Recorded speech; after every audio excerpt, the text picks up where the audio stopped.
एक एमएलए जिसको लोगों ने वोट दिया, जिस पे पब्लिक ने भरोसा करा, वो इंसान एक माइनर लड़की की जिंदगी का सबसे बड़ा कातिल बन गया।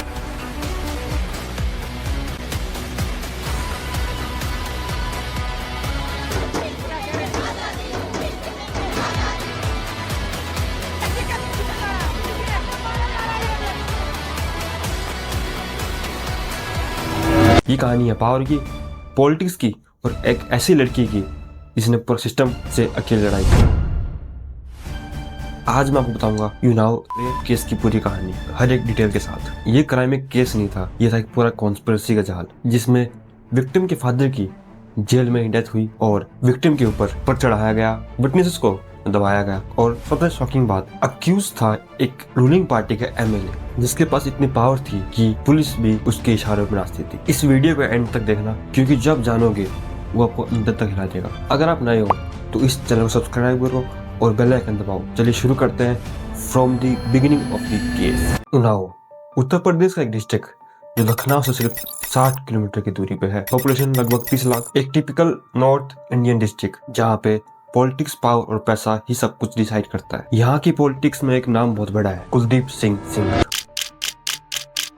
बेंगालमाऊ कॉन्स्टिट्यूंसी से 4 बार एमएलए बने थे, 2002, 2007, 2012 और 2017 में बीजेपी की टिकट से जीते थे। इनकी इमेज थी एक पावरफुल पॉलिटिशियन की। लोकल लेवल पे इनसे पंगा लेना मतलब अपनी जिंदगी बहुत बड़ी मुश्किल में डालना। अब ये समझना जरूरी है कि लोकल टाउन्स और लोकल डिस्ट्रिक्ट्स में एमएलए कितने पावरफुल होते हैं। पुलिस, एडमिनिस्ट्रेशन सब कुछ इनके कंट्रोल में होता है। पब्लिक इनसे मिलने आते हैं काम के लिए। इनके घर पे दरबार लगता है जैसे कोई राजा हो। कुलदीप सिंगर भी ऐसे ही थे, उनके पास अपने गुंडे थे, इन्फ्लुएंस था और उनसे कोई पंगा नहीं लेता था। अब स्टोरी में एंट्री होती है एक ऐसी लड़की जिसका नाम हम नहीं ले सकते क्योंकि वो एक माइनर थी और एक रेप केस की विक्टिम थी। और इंडियन लॉ के अकॉर्डिंग हम किसी रेप केस की विक्टिम का नाम या उनको रिलीव नहीं कर सकते। मैं उसे विक्टिम या सर्वाइवर कहूंगा। ये लड़की 2017 में 17 साल की थी, मिडिल क्लास फैमिली से बिलोंग करती थी। फादर मेहनत करते थे और घर को चलाते थे। एक नॉर्मल फैमिली जिसने कभी सपने में भी नहीं सोचा था कि उनकी जिंदगी इस मोड़ पे लाके उनको खड़ा करती। विक्टिम की फैमिली फाइनेंशियली स्ट्रॉन्ग नहीं थी और जैसे ही हर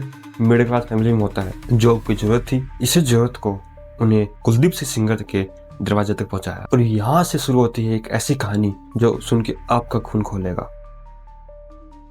4 जून 2017 ये वही दिन था जब सब कुछ बदल गया। विक्टिम्स के पेरेंट्स को किसी ने बताया कि एमएलए कुलदीप सिंह सेंगर के पास अप्रोच करो, वो लोगों को गवर्नमेंट जॉब दिलवाने में हेल्प करते हैं। ये बात अलग है कि उनका तरीका क्या था जॉब दिलवाने का। विक्टिम्स को सिंगर के घर ले जाया गया जॉब के सिलसिले में। वहाँ उनको एक रूम में ले जाया गया और वहाँ कुलदीप सिंह सेंगर ने एक माइनर लड़की के साथ रेप किया। मैं डिटेल्स में नहीं जाऊंगा क्योंकि वो एक ग्राफिक्स है और ये एक डिसरिस्पेक्टफुल होगा, बट समझो कि 17 साल की लड़की के साथ 50+ एज के पॉलिटिशियन ने जबरदस्ती की एक माइनर लड़की के साथ। पोस्को एक्ट के अंदर ये भी बहुत बड़ा सीरियस क्राइम है। अभी यहाँ से स्टोरी और डार्क होती है। विक्टिम ट्रॉमेटाइज्ड थी, वो घर गई पर किसी से कुछ बोल नहीं पाई। आप इमेजिन करो एक लड़की जिसके साथ इतना सब कुछ हुआ, वो बोले किसको? एक स्मॉल टाउन से बिलोंग करती थी वो और एक पावरफुल एमएलए, वो किस पे भरोसा करे, किसको क्या बोले, नहीं समझ पाई। सिंगर को लगा कि लड़की चुप रहेगी। ये पावर का नशा सही होता है, लगता है कि सब कंट्रोल में है। विक्टिम ने ऑलमोस्ट 1 साल तक बात छुपाई पर जून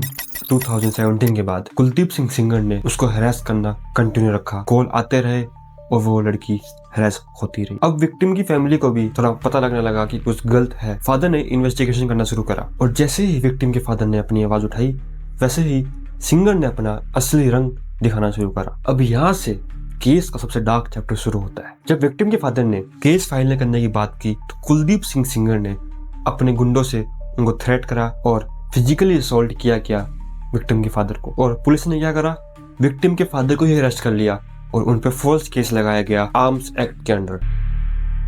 3 अप्रैल 2018 को विक्टिम के फादर अरेस्ट हुए। सिंगर के भाई ने एफआईआर लिखवाई थी उनके खिलाफ। सोचो, रेप अक्यूज्ड के भाई ने केस लिखवाया और विक्टिम के फादर को जेल में डाल दिया। कि सिस्टम कितना करप्ट हो सकता है इसका एक परफेक्ट एग्जांपल है। फादर को जेल में रखा गया। 9 अप्रैल 2018 सिर्फ 6 दिन बाद विक्टिम के फादर की जेल में ही डेथ हो गई। ऑफिशियल रीजन बताया गया सीरियस इंजरीज और इलनेस, पर पोस्टमार्टम में पता चला कि उनकी बॉडी पे मल्टीपल इंजरीज के निशान थे। मतलब साफ है, फादर को जेल के अंदर मारा गया। एक बाप जो अपनी बेटी के लिए लड़ रहा था उसको ही खत्म कर दिया गया। अब आप खुद सोचो उस टाइम विक्टिम की मेंटल स्टेटस क्या होगी।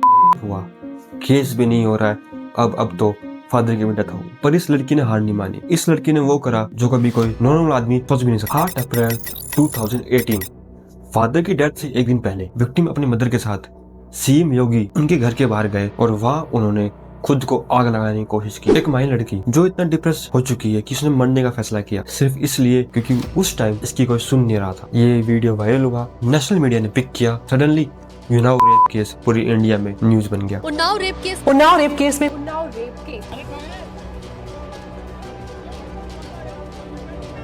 सब न्यूज चैनल्स ने कवर करा। अब प्रेशर बिल्ट हुआ, अपोजिशन ने सवाल बीजेपी एमएलए पे केस क्यों नहीं। सीबीआई इंक्वायरी की डिमांड हुई। 12 अप्रैल 2018 को सुप्रीम कोर्ट ने केस को नोटिस किया। कोर्ट ने कहा कि सीबीआई इन्वेस्टिगेट करेगी और 13 अप्रैल 2018 को कुलदीप सिंह सांगर फाइनली अरेस्ट हुए। पर क्या आपको लगता है कि स्टोरी यहाँ खत्म हुई? नहीं।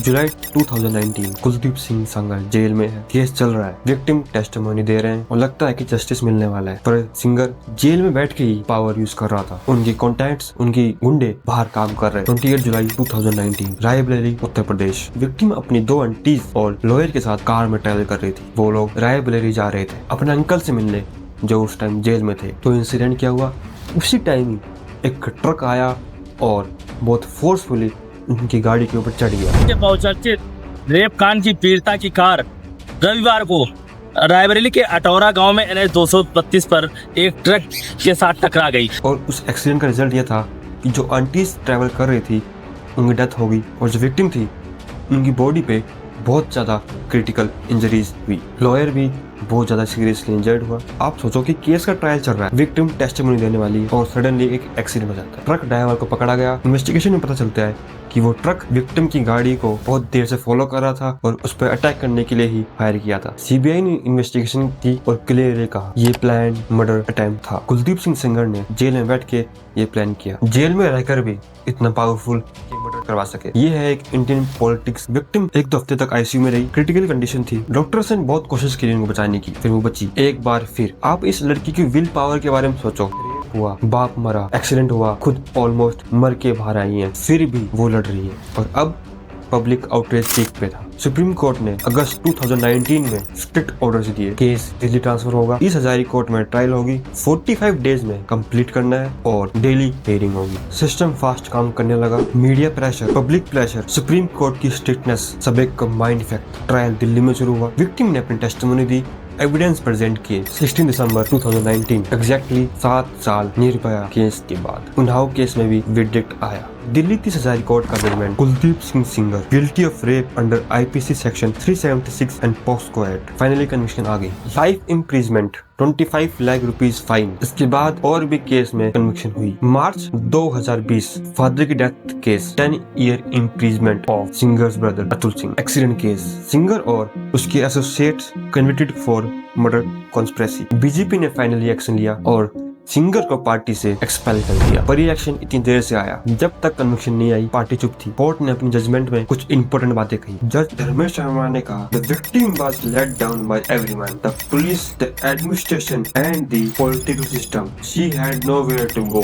The way the accused used his political power to intimidate the victim and her family is extremely disturbing. और कोर्ट ने यह भी नोटिस करा वहाँ की पुलिस ने जानबूझ के इस केस को लंबा खींचा क्योंकि एक MLA का केस था।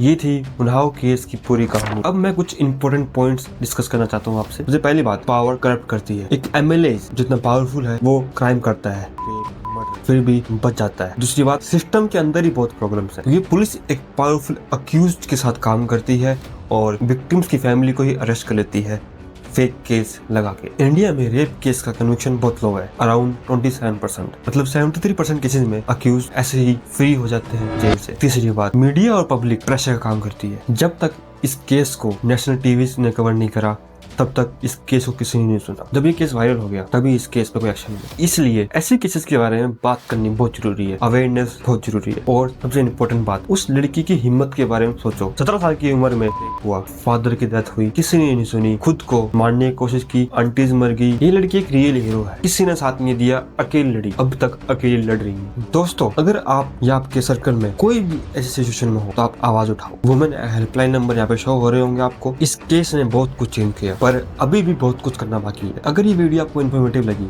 तो लाइक करो और कमेंट करके बताओ कि आपको क्या लगता है कि हम सिस्टम को ठीक कर सकते हैं या बेटर बना सकते हैं। मिलते हैं नेक्स्ट वीडियो में, तब तक के लिए जय।